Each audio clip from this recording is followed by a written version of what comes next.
Really pleased that he could be here today to talk about his new book, which is out yet, it's out soon, which is called The Internet of Us. And thank you.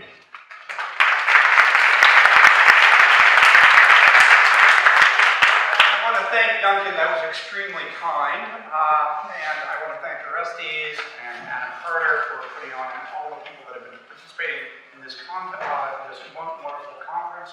It's really been fantastic, and just for those of us who haven't participated in the conference, and everyone else too, let's give them a hand.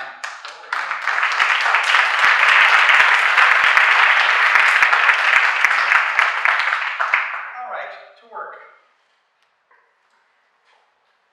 So imagine a society that had, as it were, their smartphones miniaturized to such a degree that they were hooked up directly into their brain. All right? So, if you like, a little bit more accurately, the capabilities of their smartphone miniaturized and integrated into their neural network. Right?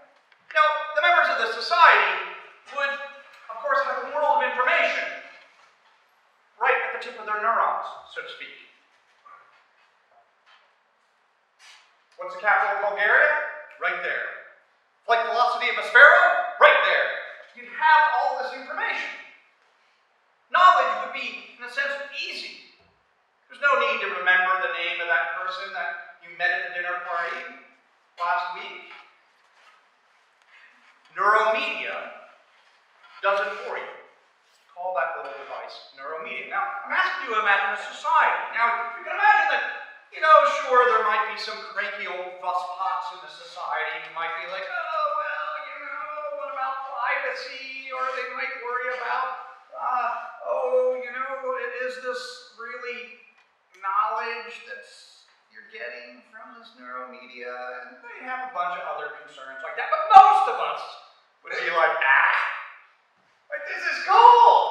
This is totally rocking.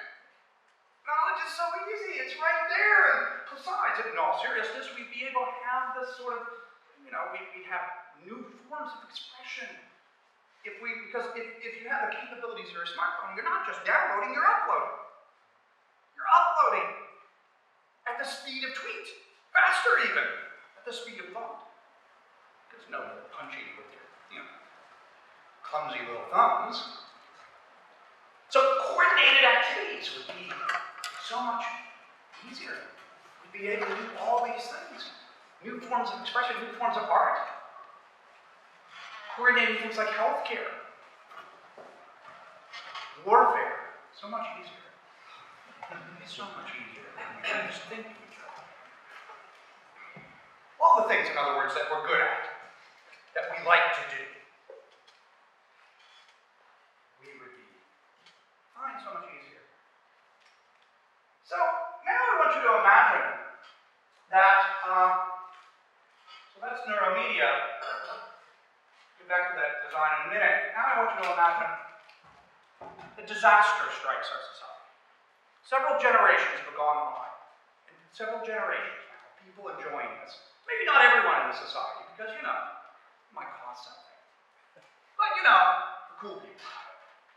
Several generations go by. Generations. And then there's an environmental disaster. And that disaster strikes the servers that allow for Neuromedia to occur. That is, we can imagine, it doesn't destroy the information per se. The information might be stored on a variety of servers. It might actually be still in books, in museum libraries. So there would be this information, but a certain way of accessing would no longer be it. That's the point. The downloading, uploading in your brain, that wouldn't work. This would be a terrible disaster for you personally if you have this. Several generations have gone by of people having this. Suddenly not being able to access, even if you had the information, you could go get it, right? Still get the information. Maybe you have PCs, you could still get their laptops and so forth. You could still use computers. Just that you don't have the receiving ability that you had before. What would that be like? Well, it seems to me like it might be like the fact that when people lose a sense that they've had, and lose it suddenly, they might find that other of their senses have been, well, they've sort of withered on the vine a little bit. They've been over-reliant on this one sense. Having the sense might be good, but relying on it in a particular way, over-relying on it, as it were, might be troublesome. So you can see where I'm going, perhaps, by that story. I'll return to Neuromedia society in a little bit. But obviously I want to now note that it's pretty clear, isn't it, that we're closer to this than we might think. The slide that I showed before, the first slide that I went by briefly, that's actually a infographic associated with the Brain Control Interface Lab, where people, of course, are working, as many of you know more than me, working on brain-computer, I said brain control, I meant brain-computer interfaces that allow brains and computers to work together in a variety of different ways. Of course, we know now that the cyborging of the human, as it were, and I'm showing you some examples, of wearable tech is now becoming more familiar to us. The new and improved us is closer than you might think, or actually, probably, for most people, it's just as close as they think it is. That is almost there. And one of the things that's interesting about this is that it's not been lost, of course, the possibilities here have not been lost on those who have the ability to perhaps bring, or the means to bring some of those possibilities to life. So here's Larry Page, quoted in a recent book, saying, he's the one of the shapers of Google, when you think about something and don't really know much about it, he says, he's speculating about the future, you will automatically get information. Eventually you'll have an implant, where if you think about a fact, it'll just tell you the answer. Now, when we talk about these possibilities, I think we're starting to appreciate that things in the technology industry and the information technology in particular are moving in a particular way. Sometimes, just to give a little bit of background, again, this will be familiar, I think, to most of you, sometimes we talk about the various waves of IT, that is, the various waves sometimes of the internet. We first have Web 1.0, which is, basically the idea that, wow, you should check out this email thing. I remember some of you, I remember, holy crap, check out this email. All right? Trying to convince my wife, for example, that it's a real thing, that she should get an email address. She was very scared. Web 2.0, wow, you should check out this Facebook thing. So Web 2.0, we suddenly saw the rise of social media. I'm not going to spend a lot of time on this. Web 3.0, or the Internet of Things. That's sort of more where we are now, people say, or the so-called smart web. Wow, you should check out my smartwatch, my smart ring, my smart refrigerator, my smart house, my smart socks, my smart underwear. Actually, those last two are no jokes. Look good. Maybe you can't unsee something, so okay. All right. But now you might think that we're actually moving to something sort of wave 4, the internet, which I call the internet of us. And this is the idea that we're moving from wearable to innable, as we might say, in the way that Neuromedia speculates we might be. Digital integration. This digital integration, I want to say, is really, and when I talk about the internet of us, I'm not actually just talking about the fact that technology might be more moving into our bodies, that we're the so-called cyborg of the human. I'm actually also talking about the way in which technology now has become integrated into what Wittgenstein would have called our form of life. Now, various philosophers will tell you that technology is always integrated into our forms of life, and to some extent, I think that's true. It depends on what you mean by integration and, of course, form of life. But one of the things I'm going to be sort of a subtext of this talk, I'm not going to return to this point explicitly, but a subtext is that the type of integration that we're experiencing now is of a radical new form. And in some sense, my talk is an indirect argument for that. And one of the ways in which this radical form of integration can occur is that, or one of the ways that it manifests itself is that, in a sense, by us not noticing that it's manifesting itself. It happens, its effects of this integration, and its deepest effects, can go by without our noticing. And this is something that Wittgenstein often said about forms of life, and one of the reasons that made, he thought, understanding them so difficult is that once you have a certain way of living, and it becomes, just your way of life, it's just how things are, it becomes very difficult to sort of step outside of it and to notice the opposites. Some things can be so close to in front of our face that we look right past them. I'll be trying to use some illustrations. All right, so when I think about neuromedia and the Internet of Us and all these things that I'm hinting at so far, what catches your eye? Well, if you think about neuromedia, obviously questions about mind and identity might start to catch your eye. If Duncan and I can, as it were, think to each other via satellites, right? There might be a slight gap depending on how far away we are, and so forth and so on. You might begin to wonder about, well, to what extent, if a lot of people are doing this, our minds are, talk about this again, extended. You might want to think about where the boundary is between one person and another. That's one question. You might think about privacy. That's another question. I'm one of those fusspots that worries about that, particularly with regard to the National Security Agency in my own country. But today I want to talk about knowledge. I think the greatest impact, and this is no surprise to any of you, we live in the knowledge economy. Information technology is, the concept of knowledge is at the center of IT development. And so I think this philosopher's anyways, eyes are caught by that concept. So I'm going to ask 3 questions about that. First question is, how is IT information technology of various kinds, how is it expanding our ability to know? Not just our knowledge, like the amount of stuff we know, but our abilities to know, the ways in which we know. How might those be changing? How is information technology, let's say, not doing that? In fact, in certain ways, might be impeding certain ways of us knowing. I think, actually, that's an open question, but worth talking about. And then finally, the question that you might be asking yourself now, which is, why should I take it? Right? Because after all, just give me that damn neuromedia thing and shut up and give it to me. Right? Why should I take it? Well, I'm already starting to suggest, you might have noticed some reasons, dropping them in there, a little bit like, little raindrops every once in a while, about remarks, so in fact right now, that you should care, but I'll return to a little bit of that later. Okay. So now I want to talk about something that I call Google Knowing.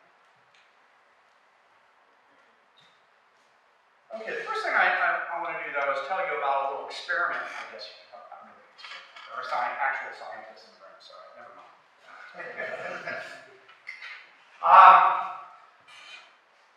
So summer of 2014, I posed myself a little challenge, and I actually encourage you to try this at home, for your safety.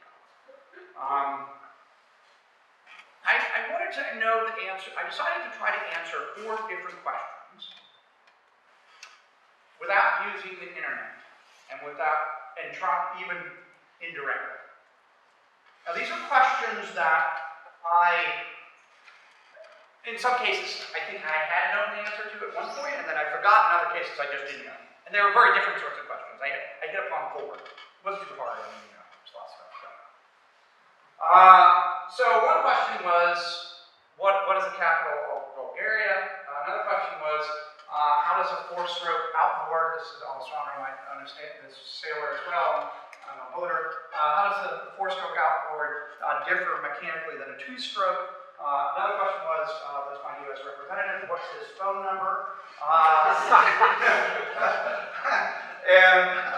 And finally, the last question was, what is the best reviewed restaurant in Austin, Texas right now? Right? So that was a question that I these things. I'm not going to go through the whole thing, but the question about Bulgaria was very easy to answer, as you might expect. I had an actual map in an old encyclopedia in my house, and told me that it was Sofia. Of course, I worried about its accuracy a little bit, but it was close. I figured it jogged a memory, and I was like, oh yeah. Okay, so that was easy, no problem there. Okay. The question about the outboard, well, I had a non-functioning version of that, and I had a manual, but the manual didn't answer the question I wanted, and it didn't work anyway, so I didn't really know what I was doing.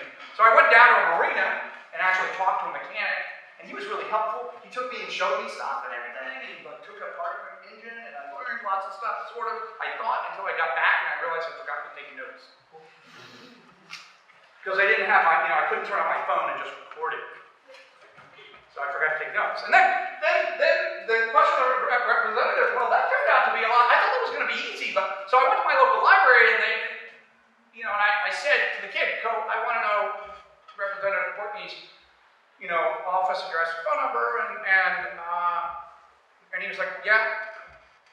And I was like, well, where can I find that information? And he's like, the first thing he said was, well, yeah. So, why are you talking to me? Right? Just a kid there, right? Just a kid, he's just like, in high school, he's like, And I was like, well, I need to find the information. And he's like, well, the computers are right over there. And I'm like, yeah, well, I can't actually find it out without the internet. And then there was a pause. Okay, he said. It's like, okay, right? So, he suggested I call information. I said, oh, I can't do that because they might use it. So at this point, you can see he's sort of like, okay, just need to help this crazy old guy. So stay calm, exactly. Stay calm. Push the button. Eventually we found an old phone book that had the information in it. The library, my town library, actually had it, at least then. So we did actually find it, and I did find it. The fourth question, of course, I couldn't answer that at all. I was like, my question was, what's the best reviewed restaurant in Austin, Texas right now? That's how I put it to myself. Because that's really what I wanted to know, because I was going to Austin, Texas. Soon. Very soon. A couple weeks. And there was that's not even a question you would have posed to yourself a few years ago. What do you mean right now? Like, reviewed by who? Like what? You wouldn't even know what? But now it's sort of like, oh yeah, it's a common. You don't even think it's, you don't even notice it's a weird question. So I went through this, and I encourage you to try this because it's, there are people that dress up in historical costumes, reenactors, and reenact things, and they live in tents and fight each other with swords or what have you. I've never done that. But this seems sort of like the epistemological equivalent of it. I lived through, but I felt sort of like I was reenacting history. So I encourage you to try it. Very interesting. It taught me some things, some of which will come out, I hope, as we go on. So I'm interested in the fact that now the ways we have of knowing are ways that allow us to do these things so quick, not just so quickly, but actually answer different sorts of questions. And to do so in a way that we might not notice is actually starting to become radically different from the ways that we used to. So, by Google knowing, I mean not just knowing by search, but acquiring information via digital interface. And we'll get into the knowing part in a second. But at the very minimum, it means acquiring information via digital interface, via your smartwatch, might still count, Ernie's Apple Watch, for example. Now, I haven't said yet what knowing is. In fact, you might worry about whether, so this is a New Yorker cartoon from last year. It's really great. Do you really know? So, you can see this is, he's trying to fix the sink, and she says, skeptically, do you really know what you're doing, or are you just Google search mode? A good question when someone's working on the plumbing. So you might ask, well, is Google knowing really knowing, right? Is it really knowing?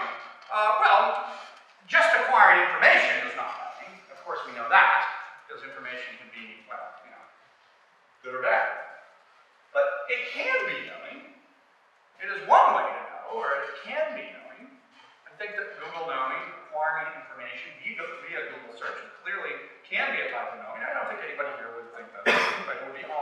suggest otherwise, it seems to me. I mean, there was a time when, believe it or not, academics were very distrustful of the internet. But that time is long gone. Long gone into the distant past, almost like 5 years ago. Really long time. So, obviously, if it's going to be knowing, the information's got to be acquired, it's got to be accurate, and it's got to be also the result of a reliable information processing system in a certain way. It's got to be produced by a system that is more apt to produce accurate information than inaccurate. So those are the further minimal conditions on Google knowing. And one of the things I want to point to you is that the sort of way we have of knowing now, as opposed to the ways, again, why did I do that story? To contrast certain old ways, to jog your memory about what we used to do.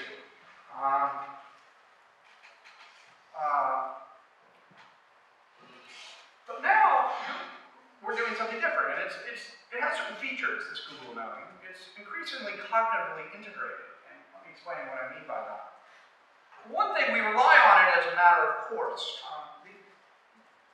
And that experiment that I did, so to speak, really does bring that out, at least it did to me, because it brings out the fact that you go not just to Google, but to the digital information.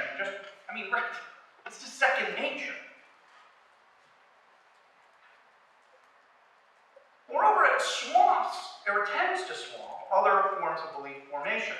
Nowadays, Googling is belief. How many times, in fact, you might be embarrassed to admit it, how many times are you in a discussion with a trusted person, a trusted friend or spouse, and, you're arguing about something? Do you trust him or her? No. So somebody's going to forget. Spoon comes out, because, right? And that's okay, I do it too. There's nothing, I mean, there might be something, depending on the relationship, there might be other things that are wrong about that. It's seamless. This cognitive integration now is becoming very seamless. And by that, I mean, there's a lot to say about this, and I'm only going to gesture at it. By that, I mean that the ways in which we have of accessing this information has now, thanks to incredible design on the part of engineers, incredible design, they've got us to the point where we sort of look through the technology, and we've had discussion of that earlier in the conference. It's also often treated with automatic or default trust.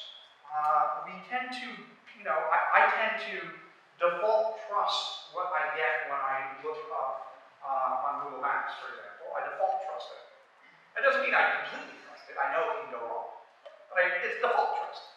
In much the same way as when I, for example, ask, you default trust the person you ask on the street for directions. If you say, where's the university, and they seem to know what they're talking about, then you go where they tell you. So you can go for it, that's default. Now I think those features are really interesting because in some ways it makes the cognitive integration of IT sort of like perception. Seamless, automatic, like perception. We know it can go awry, but we trust it defaultly. It's seamless. It tends to swamp other belief formation. Seeing is believing. Right? We rely on it as a matter of course, and that's why we consider it cognitively integrated. It's actually part of our cognition, in fact.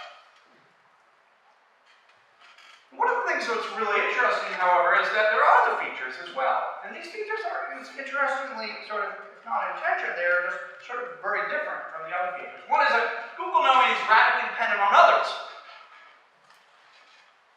Indeed, it could be seen, depending on any certain definition of testimony, how broad it is, as a form of testimony. In fact, you might say the internet is one big testimony machine. It's a machine for getting testimony from other people. Because a lot of what you know, not all of it, but a lot of what you know, via Google knowing, is either actual testimony, other people posting their views, or information that's been generated by types of mechanisms designed for that purpose by people. So it's radically dependent on others. And me to the thing that makes it very connected to this conference, what I hope what the connection is with this conference, is that it's also in a certain sense outsourced or extended, and I need that as either or. I guess both. No, so it's not exclusive. So in other ways, it's not like ordinary perception. So if we think of perception as something that's happening, and not everybody does, but if you think of perception as something that's happening inside the brain or the body, Google knowing seems like the processing involved is generally outsourced or extended. By outsource, I mean the idea that your phone stores information and the knowledge that it has, that you have as a result of that storage of information is outsourced or distributed. You might say, where is the knowledge? Well, in a sense, you have it, but it's in a sense just you have it because of this distributed process. Or perhaps more radically, Professor Clark has suggested that our mental states themselves might, like beliefs or memories, can themselves be extended to things outside of ourselves, including digital devices. So that our mind might actually, our memory, where is it? Our states of our memory might themselves be radically extended. They're not just in my brain. And if you apply that to knowledge, you might say that knowledge ain't just in the head either. It's could be spread out, extended. Now, there are actually differences. These might sound similar, but there are differences about whether you really want to say mental states are extended or whether you think they're just distributed in a certain sense. Both of these are interesting and important. I'm not going to make a stand here on which is the right way of thinking about Google knowing. But I will say this, even if we don't literally, even if Professor Clark is wrong and we don't share minds in a certain sense, that is, mentality itself is not extended, we might still say that in a way that we do share processes that ground or justify what our individual minds believe and think. That is, you might say that knowledge can be extended, as Sandy Goldberg has suggested, even if the mind is not. And you might think about that in something like this. When I come to know that some proposition is true based on some cognitively integrated piece of IT, like Neuromedia, perhaps, or something more familiar, I do so in part because of the reliability of the processes involved. In other words, when I come to know something on the basis of IT, it seems like it's partly because of my cognitive capacities, but also other people's cognitive capacities, and the capacities, we might say, that are associated or designed to operate on the machines that I'm using. And if those processes are all producing more accurate beliefs than not, within a certain domain, we might think that I've come to know something. So in that sense, we might say that knowledge is extended or at least radically distributed.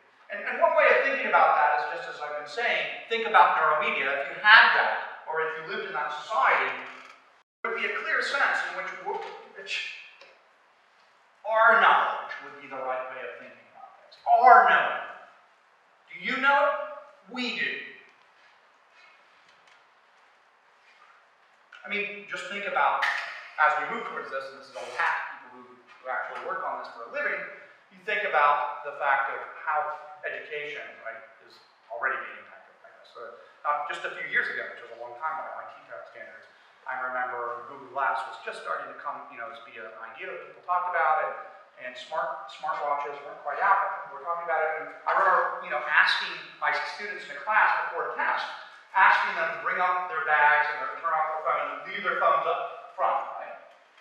So they didn't have sensitive economics on the test, right? And people were talking, that tense moment before the test is handed out, it was sort of waiting around, right? And when somebody says, well, you're going to really have to have some new idea for when, Google Glass comes out, or smartwatches, I forget what the person said.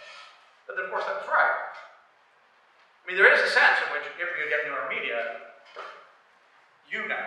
we know. What's the point of the test, really? Interesting question. I'll get to that in a minute. So here's the puzzle that I find about Google knowing. It's increasing and expanding our ability to know. But it doesn't really fit in the normal boxes. It's both cognitively integrated and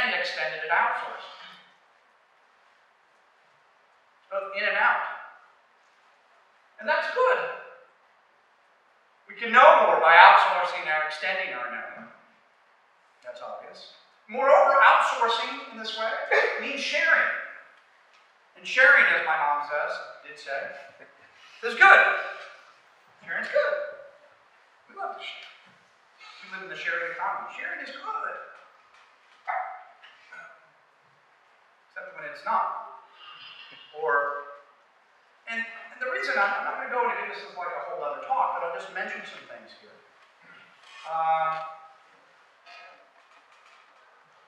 Look, it depends on whether it's good or bad, whether you're sharing knowledge in this way, in this cognitively integrated way. It depends on what you share. Not all of what we share is knowledge. A lot of it is crap. And we share our biases, our implicit and cognitive biases. We're really good at sharing those. And it depends on who we share it with. Do we share it with our in-group only? Is what we share only with those of like minds? And then finally, this question about equality, epistemic and otherwise. Whether everyone is getting an equal share. This gets back to the point I made in passing about neuromedia. When I asked you about vision of society, I could have said, imagine everybody did a utopian society. Everybody has it. But come on.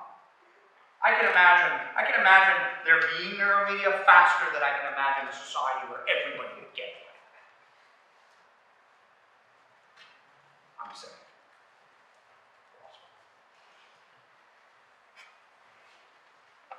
So I think these are features of Google Knowing that I wanted to call your attention to, and I wanted to just show you that there are good and bad things. So my first question was the question about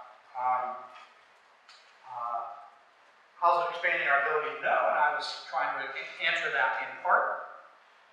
Now I want to go on to the second question: how is it not expanding our ability to know? And if you were paying attention in the last few seconds, you would have seen that I've already moved into that. Because one way of saying that, one thing I haven't talked about is capacities for reflection, or the capacities for giving reasons. These are connected to types of knowing too. There's a way of knowing in which we reflect, which we can offer reasons to each other. So far, I haven't said anything about whether Google Knowing speaks to that. To some extent, I think it could. But in other extents, I'm not so sure. But I'm not going to talk about that today. I want to talk about another type of knowing, or I think it's a kind of knowing, that people call understanding. And now I'm going to tell another story. So, René Descartes, the French philosopher, so Descartes, according to legend anyway, liked to lay in bed a lot, was a late riser, and he said, get a lot of good thinking, or so he said. I say that too, right? I'm getting thinking done. I'm not sleeping, I'm just thinking. I'm working. But he apparently did. He invented Cartesian coordinates, apparently, in bed. I mean, not invented, discovered, however you want to think about it. That's according to legend. He was watching a fly above him, and he noticed that he thought, well, I could, he had this insight that he says, well, I can track its movements by calculating the certain ratios, the relationship it has between the ceiling and the walls and so forth. And so this was apparently the germ, according to this probably invented story, of Cartesian coordinates. He literally, in a sense, connected the dots. Right? Things started to hang together for him with regard to that idea.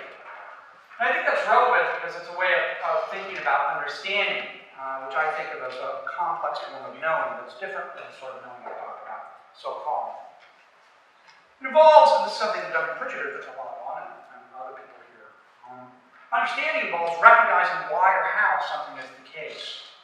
So when we understand something, the type of understanding I have in mind is understanding why something is the case, or understanding how to do something. And I think it's, like philosopher Stephen Grimm and others think, I think it's grounded on a grasp of the dependency relations between the parts of the whole, how things hang together. So I think part of what it is to understand why or how something is to grasp the ways in which some of the bits connect to the other bits and depend on them. That there's a relationship of dependence. So sometimes we describe this metaphorically as seeing the big picture. It's not just noticing that two things go together, that they're correlated. It's noticing that the one thing depends on the other. And it's more than that, as we'll see. I think it's a chief aim, this thing that I haven't quite described yet, but I'm hoping to zero in on, an aim of scientific modeling and investigation. To illustrate what I mean here, let's just think about dependency. I want to talk to you about dependency. I want to say that when we're understanding something, as I said, understanding that two things just go together, correlation is not sufficient. We know this from basic science courses. Correlation is not causation, but this applies even when we're not talking about causation. It applies even when we have perfect correlation. And an example of this, bizarre example perhaps in this context, but a good one, is one from Plato. So, in the dialogue in the Youth Pro, Socrates, who's the main character in all Plato's dialogues, Socrates is standing outside of the courthouse waiting to be tried for corrupting the youth and so forth and so on. And Euthyphro, who is this lawyer, is on the way out of in, I think. And Euthyphro is going in apparently to try his own father for murder. And on religious grounds. Euthyphro is very holy. So Socrates, being, in my opinion, a great smartass, was like, Euthyphro's coming in, he's like, hey, Euthyphro, I've been trying to, figure this thing out, This is exactly how the dialogue goes. I'm trying to figure this thing out, what is, so much about holiness, and what is holiness, right? And Euthyphro is like, well, that's easy, it's whatever is loved by the gods. Okay, this is Socrates. Then Socrates asks, famously, well, right, but do the gods love what is holy because it's holy? Are they just perfect detectors of what's holy? Or is it rather that what's holy is holy because, it's loved by the gods? The dependency really matters. Which way do you think it goes? Do you think, in other words, anything can be holy as long as the gods are like, yeah, I mean. Or is it that the gods dig stuff that's holy because, they have great holiness detectors? How you see the gods and their relationship to the universe is, it really sort of is going to matter for your religious views.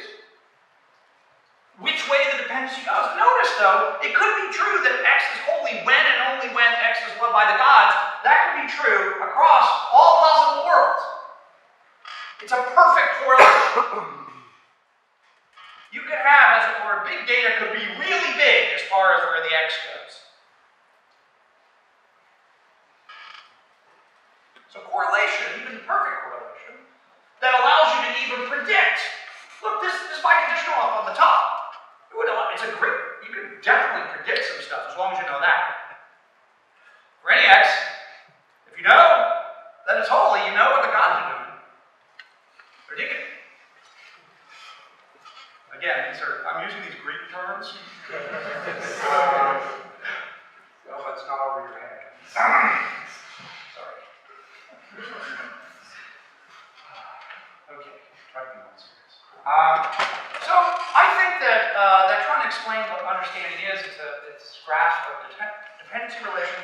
But what is this grasping part? Well, I think there are certain features of grasping that are really interesting here. And I think understanding why or something is the case, understanding what holiness is and the case, understanding which way that dependency really goes, if that is something you can understand. Understanding how to track the movements of the fly. Could be, in a sense, a creative act. And here's what I want to mean by that. When understanding is a state, it's just a state of being. It's not an act at all. You can understand things perhaps implicitly in your sleep. What you coming to understand for the first time is an act. And coming to understand why, not coming to understand a sentence or what it means, but understanding why or how something is the case. Coming to understanding that, having that insight, can be a creative act. And in fact, paradigmatically is a creative act. Now, what is a creative act? Well, that's a long story, but roughly speaking, I think a creative act is for something that's created for a person to the extent that it generates for that person ideas that are contextually novel. They're new for that person. They don't have to be new in general, or else we're all screwed as far as creativity goes, right? It's just that, right? But something that is created for you, if you come to understand why something is the case, and you haven't understood that before, you come to understand something new for you, and it's novel. And creation is like that in general, I think. Somebody can be creative in an act, even if everybody else in the world has already figured it out, or done that thing. Valuable, that is, often understanding is valuable when it's coming to understand something that it leads to other things that are absolutely valuable. And finally, it's surprising in a certain sense. Creative acts aren't just novel, they actually, when you come, and I'll switch back to understanding now because that's what I'm talking about, when you come to understand something, why something is the case for the first time, there is a sense in which you wouldn't have had that realization were it not for the various things that had happened right in your sort of cognitive locale right beforehand. But yet you didn't sort of see it coming in a way. I mean, coming to understand when it comes on you needn't be a aha, but it is a moment of surprising novelty, phenomenology. So, speaking about from the inside, it seems phenomenology. I mean, think about that when you come to understand why.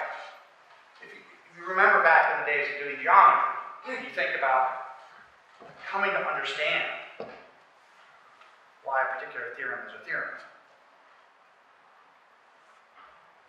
Or figuring out, you realize something mechanical for me, where you're thinking about something mechanical and you start to understand why that's the case, why my car is not going.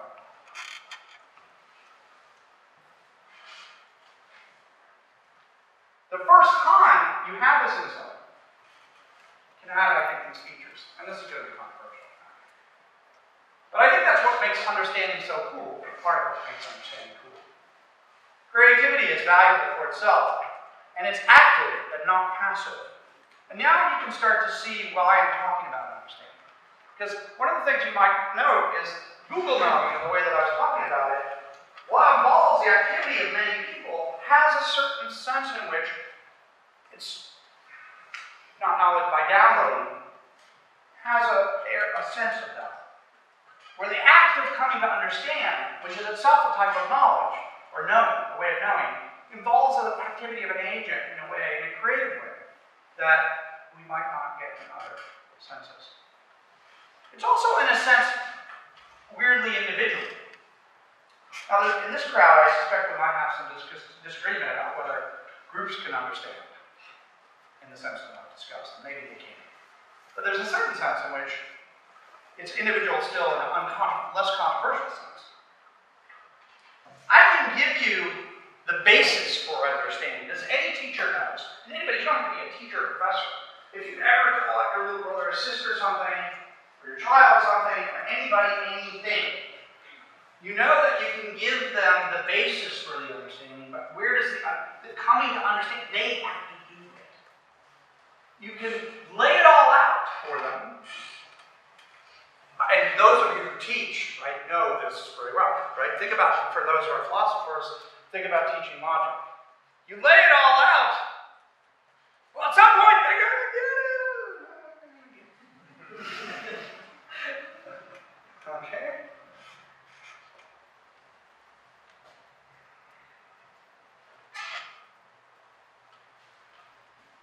And that makes understanding, interestingly, epistemically different than Blue Logo. You can't outsource it. You can't outsource my understanding. Now, this is separate from the question of whether groups could understand. Because it may be that groups could understand, but they can't outsource that kind of understanding to the other groups. Right? That's a different question. But if whatever object of understanding there is, it seems to me that that understander can't outsource it. They can outsource knowledge. We do that every moment. We're doing that right now as our phones troll the web for our information. Of course, you might wonder whether we need understanding. Now, this is, again, now I'm just sort of giving you a slight, this is a long quote. It's from Chris Anderson, who was the editor at the time of Wired magazine. It's a famous quote from 2007, so a long time ago. And he's speculating in this very famous piece. He says, talking about our world and the world as it was then, this is a world where massive amounts of data and applied mathematics replace every tool that we might have brought to bear. Out with every theory of human behavior, he suggested. From linguistics to sociology. Forget taxonomy, ontology, and psychology. Who knows why people do what they do? The point is they do it, and we can track it and measure it now with data analytics.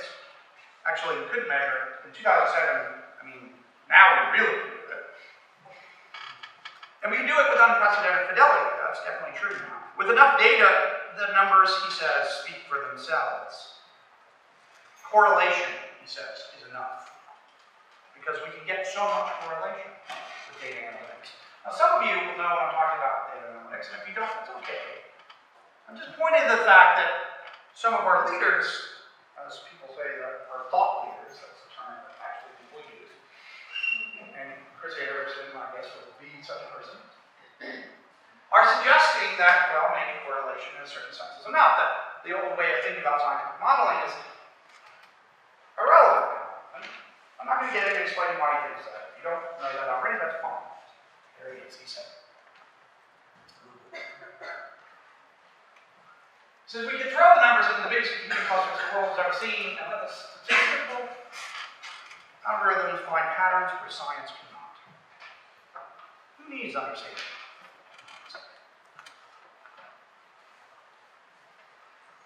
Well, I'm actually not going to answer that question for you. I want you to think, I'm asking you to think about it. I think you probably guessed that already. I think we do. I think we do. And I think actually understanding that understanding has a creative aspect might be something, a clue to why it's important. I also, of course, have lots of stuff to say about, look, this really interesting phrase, let the numbers speak for themselves. Those are you philosophers of science. Yeah, okay, what would Kuhn say about that? But that's just next. All right, so think about that. So, in conclusion, we had our three questions. And I talked about expanding. I talked about the sense in which maybe there are different types of known, like understanding, that we're not expanding. Maybe, in fact, even though I have to make an argument for that, rather more stronger claim. And then the final question of should we care? Well, I mean, one reason we should care is because cognitive integration means our relationship with IT is more and more intimate. And that's really obvious in a lot of ways. But intimacy, right, brings comfort. But it also brings vulnerability. To sound true about it, yes. maybe not so sad. It's just what it is. That's what it is to be vulnerable and be involved in this comforting, sharing relationship. So it seems to me, I mean, when I give this sort of talk, sometimes people might react, well, so I just recently had Dave Chalmers out to philosopher Dave Chalmers out to my university, and we were talking, and he was asking me about this new book of mine, and he said, so are you for technology or are you against it? Well, Dave, that seems a little simplistic, right?